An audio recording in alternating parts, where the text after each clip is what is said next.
آج فیصل واڈا صاحب کہتے ہیں کہ فیصل واڈا صاحب کی کچھ باتیں ویسے درست ہیں، وہ نجم سیٹھی صاحب کو شاید اس کانٹیکس میں نے سنا تھا، تو وہ کہتے ہیں کہ بریفنگ دی گئی، عمران خان صاحب کو کوئی بریفنگ نہیں دی گئی. میں نے کل بندے کا نام عہدہ بتا دیا تھا کہ چھوٹے رینک کا officer, military officer, army officer, عسکری آفیسر کہہ لیں، وہ ملا، بس اس سے زیادہ نہیں.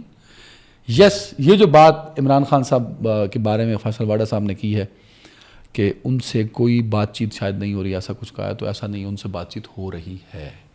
فیصل واڈا صاحب، آپ طاقتور شخص کے ترجمان نہیں ہیں، تو جہاں تک آپ کی ترجمانی ہے آپ اتنی ہی کر سکتے ہیں. اور دوسرا، فیصل واڈا صاحب نے یہ کہا ہے کہ پتہ نہیں وہ محب وطن کا، تو خیر آپ نے سرٹیفکیٹ دے دیا، بڑی مہربانی سر، ایک مجھے بھی لکھ کے دے دیجیے گا. اور عمران خان صاحب ایک بڑے اہم مہرے ہیں، اور عمران خان صاحب ہی اس ملک کی سیاسی چالوں کو ڈیسائیڈ کریں گے.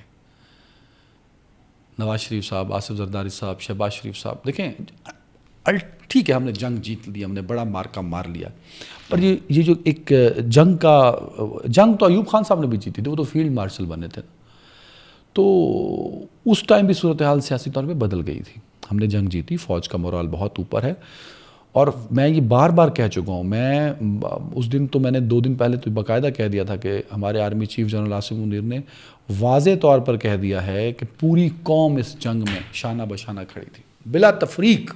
D G S P R نے کہا کہ تمام سیاسی جماعتوں کا شکریہ. تو فوج میں یہ تفریق نہیں ہے، فوج میں آپ اپنے اندازے لگاتے پھریں تو لگاتے پھریں، فوج از ویری کلیئر.